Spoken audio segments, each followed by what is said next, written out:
Hello y'all on YouTube, this is Rob with Rob's Nerdy Knives. Today we have a review impressions of a cool knife that I have from Rob Johnson's. This is the Cypress. Let's take a look at this guy.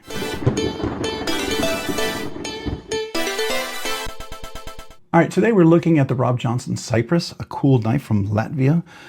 Nicholas is the designer of this knife. He makes this in Latvia. This is a titanium knife, milled exterior. Look at all this really precision milling. It's really fantastic. Single thumb stud, front flipper. It looks kind of, some people might say, single thumb stud, that's, you know. And I was very skeptical, and then a lot of people, I saw people had it, and then I got to handle it, and I realized it works really phenomenally. Now this is semi-stone washed, high polished, as you can see. It is very fine step milled. I don't know if you can see that very fine step milling going on there. RWL34 blade steel. You do have a milled clip, milled body. It is a steel bar insert over travel stop on there. I don't know if you can see. Let's see, do we need a little flashlight so we can see it? There it is. Over travel stop is right up there. You see that at the top? Right there, yeah. So it does have an over travel stop steel bar insert, which is really nice. Now, I called this knife when I did the unboxing voodoo magic. It is so unbelievably light. We're gonna do some measurements here in a second. It is so milled, it's like voodoo magic milling. Now it has a ramp, and it reminds me a bit of a shear Gorov, right? You get, if you drop it here on the ramp, it hangs there, but you can just do a gentle shake shut and it closes, which means it's not gonna fall on your finger in case you let it go too far, right? The front flipper works beautifully. Now the cool thing about the front flipper is, let me just make sure I get a good grip, it's easy to do a reach around, right? So, let me get there. You can easily do the reach. Now this thing is crazy, crazy sharp, especially with my new diamond suspension strops. Ridiculous, I should have done that a long time ago. Anyways, beautiful titanium milling. I ordered this in the raw. And when you order it in the raw, by the way, he means raw. It's not Zurblasted, it's not even anything. So I took my Dremel to kind of polish it because it had a lot of unrefined stuff on there. I recommend maybe Zurblast it. I think that's definitely worth it. May make it not as polished as this, which is one of the reasons why I wanted to do this. I really wanted to shine like this. I do really appreciate that. I really do like that a lot, personally. That's a thing I like. So Zurblasted tends to make it a little more dull like that, as opposed to like a satin finish where you get that, right? So I went for it and I liked it, but I do appreciate that. Now he does his cutout for his lock bar is on the inside, so there's nothing out there. There is a little flat spot. I don't know if you can see it. Can we see it? There's a flat spot right underneath where this clip is. So it goes in and out of the pocket beautifully, all right? Love the milling on the clip. It is a captive pivot. Look at that. And then you have over here regular T8. So T8 here. So basically two screws, really one screw on this side, and then the hidden hardware here, the screws inside the scale. If you look inside the scale, there is some writing and it says Cypress. This is number 136. You can actually, I don't know if you can see that. It's actually on the, let's get the camera. Let's get the camera, the flashlight again. Let's see if we can see that a little bit better. Can you see that 136 right there? I don't know if you can see it. It's there. Maybe there. Maybe you see it there. Anyways, so very cool. The action is beautiful. Actually, beautiful cutaway. Nicely chamfered there. It is not radial milled. It's just chamfered, which is nice. The cutaway is really great. Easy access. Can easily get by there. Clear that a little bit. Drop it, and it's perfect. Can easily top flip it, sorry. Now this top flipper is kind of a hidden one, which is not bad. You just got to make sure you put your thumb there and it works. If you go up there and try to, like when you're used to like another front flipper here where I'm used to getting the very top to get the best leverage and stuff, this is not that. This is one of those where just put your thumb on there and it works, right? Just put it on there, land it down, and it works. You know, likewise with the front flipper, just get it on there and it works. Now I remember that. Just get it on there, boom, it goes, right? Now the good thing is left-handed, it works the same way as well. Now the good thing also too with that kind of flipper, put the knuckle on there, boom, there you go. Can easily just knuckle flip that puppy. I can knuckle flip that thing over here on the right as well, really nicely. It is really delightful. RWL34 with this beautiful step milled blade, it's pretty robust. It's not a super thin little weak blade, but it comes to a super, super thin edge right there and very thin behind the edge there. It's just really nice. I don't do those measurements. If you're into that, there's definitely a lot of other people who do that. I'm just telling you, I enjoy my knives. So if you didn't know and you're watching my reviews, I'm not a destruction tester. So first off, just want to let you know that. Second of all, I'm not just it looks pretty knife guy. I'm an ergonomics guy. I love the ergonomics of a knife. Now, if it has ergos and it looks beautiful, I'm all for that. If it looks beautiful and has no ergos, it doesn't do well for me. It just doesn't. But if it has really good ergos and it doesn't look spectacular, I can maybe deal with that. If it looks really butt ugly, then maybe not. But you know, because you gotta enjoy what you buy, what you collect. It's gotta look good, right? So I just really like this. It's very functional. It's very light. It's super great. So RWL34 blade steel titanium milled. You see the beautiful star pattern kind of there, kind of flares out and follows suit in the clip as well. You do have a nice back spacer back there. Of course, got a little light jimping on there. Single thumb stud. You see that single thumb stud, right? And let's look at the lockup. We are at a good, I would say, good 20, maybe a 20%, probably 20%. Action's really nice. Now, notice that, let's see, can we see that in there?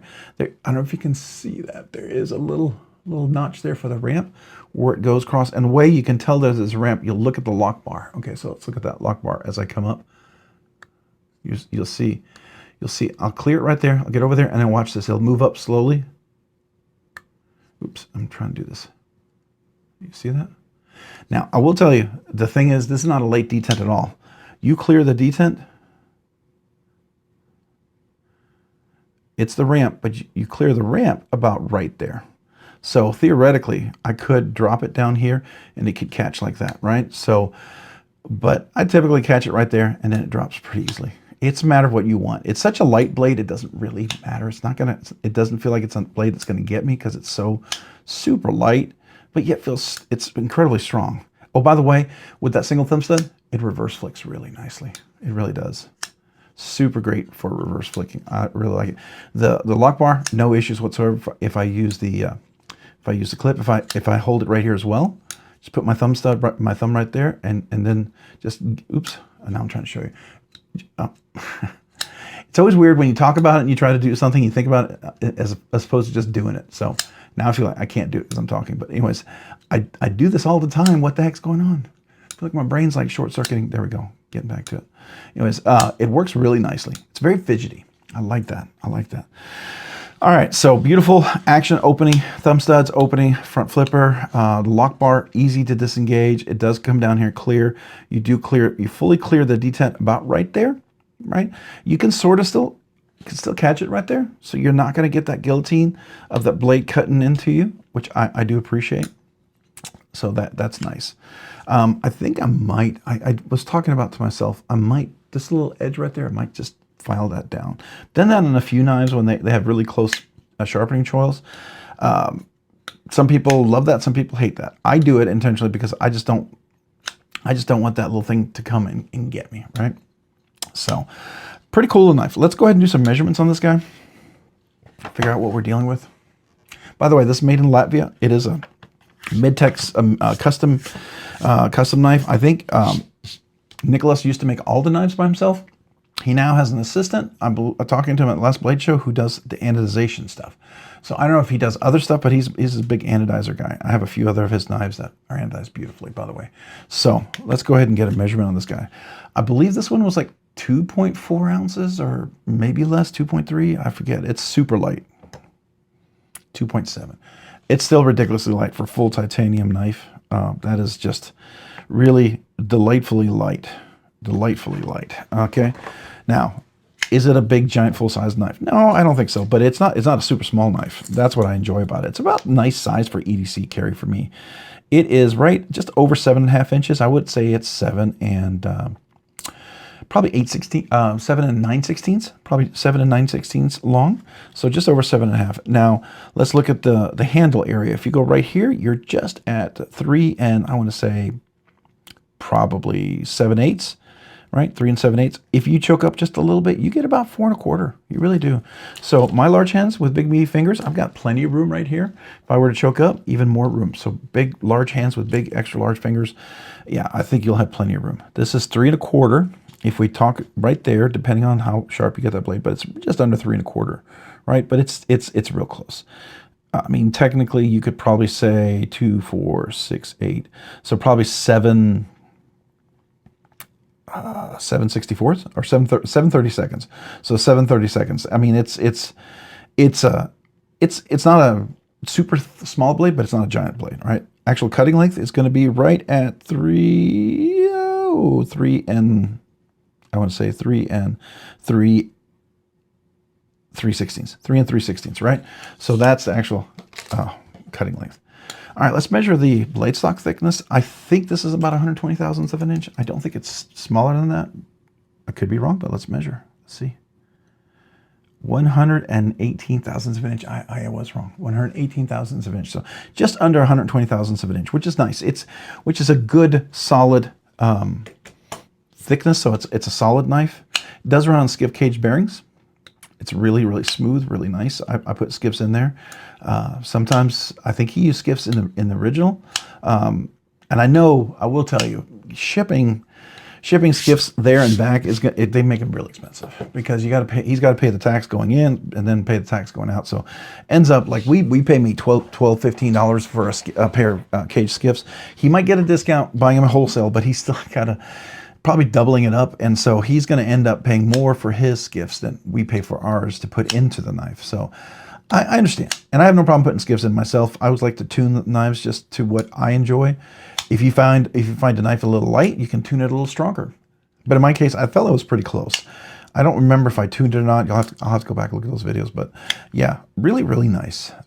Very fidgety, very nice in the pocket, very easy to fidget with, very, very friendly kind of knife. I think very friendly, very fun.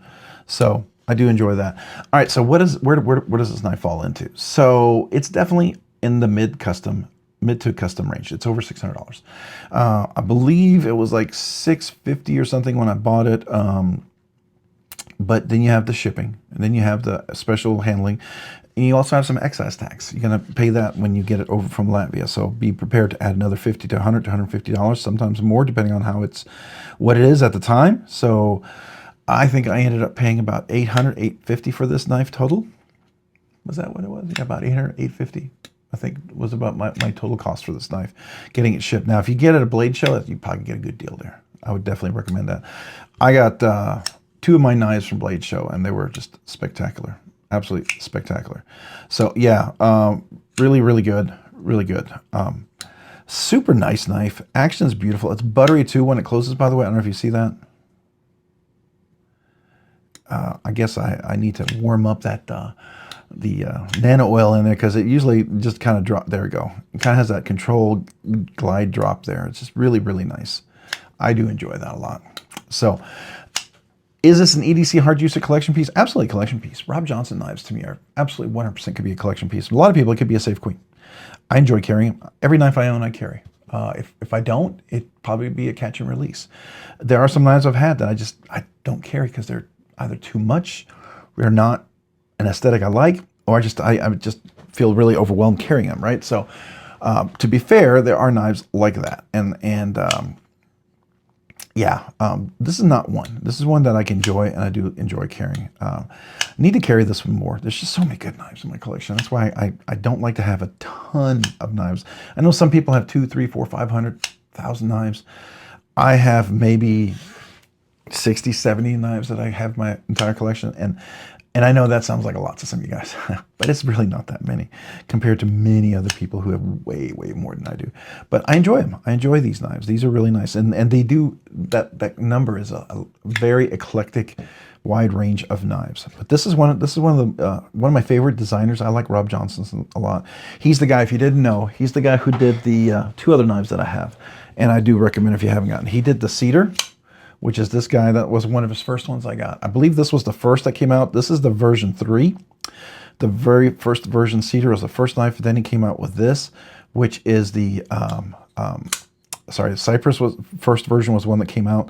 This is the version 3 Cypress. Then he came out with the cedar. I don't recall if this was the version 1 or 2, whatever. I just do like this one. It's just really fidgety.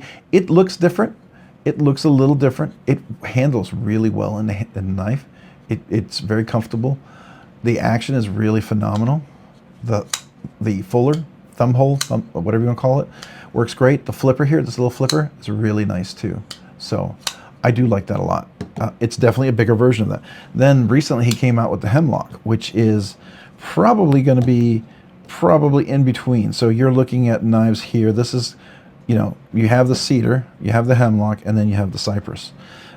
Very different. I got this one at Blade Show. He didn't have this color for the longest time. I think he's now offering the purple and the gold, but it was kind of like a Blade Show exclusive. And I've enjoyed carrying this one. This one's a lot of fun too. This one's so buttery smooth as well, which is very typical of his knives. He does like CNC magic.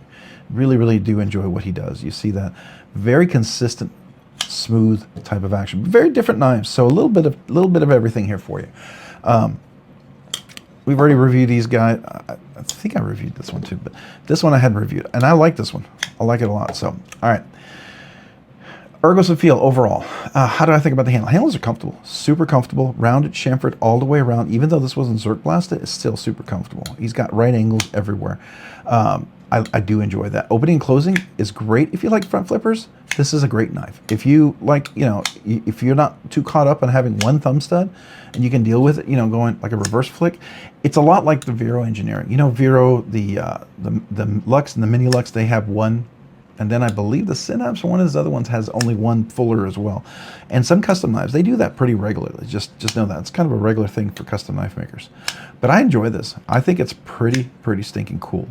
So I do like this right here. I think it's pretty nice. Opening and closing. The texturing on here is just delightful, beautiful, gorgeous, just stunning.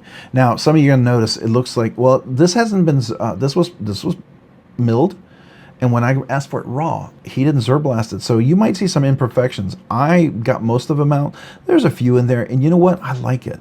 I like it because it just looks kind of like it has character. If you look at the right angle, it just has a little bit of character. Yeah, if you got something, you Zerblasted it or stonewashed or whatever he does, you wouldn't see that. But this is just beautiful. I chose the raw. If you don't like the raw, blame me. It's my fault. But his other stuff, as you can see over here, when it does Zerblast it, it looks very nice. Now you can see the step milling on this guy. It's much more prominent, if you will, the milling on there. And then, of course, the hemlock is very similar to the step milling that's over there. That's a very fine step milling as well. So I like that. The jimping, there is jimping on here, back here, and that's really it. And the jimping is pretty adequate. It goes all the way around, which is really important for a front flipper. And especially if you want to, you know, reach around, kind of flip it from the front like that, it's really nice as well. The clip is nice, milled, nice and rounded, no sharp edges. I really appreciate that. There is no lanyard on this guy. I don't think, is there a lanyard on any of my knives? Yeah, he doesn't do lanyards, which I'm fine with. I don't care for lanyards. It doesn't bother me at all. I know if you're a huge lanyard fan, I'm sorry, but I don't mind it at all. All right, so Ergos action, design, function, this is the overall feel. I think it's great. It's a nice little knife. It's not super huge. You can definitely see it. It's smaller, but this is a nice EDC knife. The thumb studs work really nicely and cleanly on here. I can put my thumb on there and boom, it deploys, right? It's really nice. The front flipper works really great. Now, it is only, you know, the one thumb stud, but it works really great reverse flick as well. So I like that a lot. That's very fidgety in that regard. And of course, I've got my front top reach around front flipper here. Oops, sorry, just get my knuckle in the right place. Boom, there you go. Really nice. So the Ergos, the action is great. Going down there, having that nice, beautiful control drop. The flow design is nice. I like the flow of it. And the function is really good. Let's zoom in real quick on this guy here. Where's my zoom button? All right, so here's the zoom. We're gonna look at the blade, that beautiful step milling, RWL34 blade steel. Got that titanium scale right there. Beautiful milling all the way across. This is raw, mind you, okay? So some of you guys, well, I see, yeah, I chose this, okay? So blame me for choosing raw. Had I known how raw it was, would I have done it again? I think I would have. I like it. Would I probably do a little more with a Dremel and a little buffing it out, like if I had a buffer, yeah, I would absolutely buff it a little bit more. And I may eventually do that. I may do it just to kind of polish it up and get rid of some of that, because it was a lot. It was very prominent everywhere. You could actually feel some burrs on here. That's how raw it was, and I thought it was cool though. I will tell you, it was a really cool experience to experience that raw and the burrs. I was not expecting that, but it kind of gives you an insight to the whole milling process, and I appreciate Nicholas letting me get a kind of feel for that. It's kind of like when Hoffy, he sent me some of the coins for the giveaways. He sent me some that were that hadn't been popped out yet. That was really cool. And then I had to pop them to get the spinning thing to go. Those are the 10K coins. I think it was really cool. All right. Love this back here. Not super sharp. Really nice and milled. Love the blade. Comes to a nice thin tip, which is definitely nice and pokey to get in there. You can see that beautiful against step mill. You see in the back right there. One thing I noticed, I don't know if you saw this on the thumb stud. You see that? It's got the 3 trees. That's very reminiscent of Rob Johnson's design. That's his logo. I do like that very complicated little pivot, and it's a captive as a result. And then you can see this kind of, you got the whole design, you've got this cross, and that's just a nice touch. It kind of gives a contrast. Let's look at the inside here. I don't know if you can see it, but that milling inside, you see a lot of knurling in there. It looks cool. When I took it apart, it looks really cool. It looks as good as you can see it here. I love the fact this is on the inside as well, so you're not going to catch in your pocket. It's not going to be a shredder. And if I remember earlier I said it is flattened under here. I don't know if you can see that. Can we get a little close up to that? Can you see it? So I think it's kind of cool that it's a little flat under there, which means it goes in and out of the pocket. And I can vouch for that. It does go in and out of the pocket really nice. Oh, wait, maybe we can see a little better up here. See that? Yeah, I think it's really cool. What else? Oh, and the lockup. You can see the engagement right there. Nice and locked up, right? And let's go ahead and close that little puppy. See, it's nice and dead nut centered. It is ridiculously nice and dead nut. Let me get dead center so you can see it. It is really nicely dead centered there. So nice. All right, let's do a little video. Let me get my, come on, get my little capture for my thumbnail. Do I not have a capture? Oh, I don't have a capture button here. At least I don't see it. So anyways, I'll have to come back to that. But there you go. You have the nice little outside view from that side. Now let's look at the back here with the clip. I love this. Yeah, very cool little knife. Fidget factor scale. What is a fidget factor scale? I can't believe I almost did that. You got front flipper, you got the reach around, you've got the thumb stud, and it works flawlessly left-handed, works flawlessly over here, right? It's always a little challenging to do this here, but I can do it. I can. And the milling gives you a nice texture. I'm going to give this it really is beautifully concealed. The blade's fully hidden inside, which I think is nice. I'm going to give this guy a 5. It's done well. It's done well. I mean, that's a lot for one thumb stud and a front flipper, but it's just really good. It's just really, really good.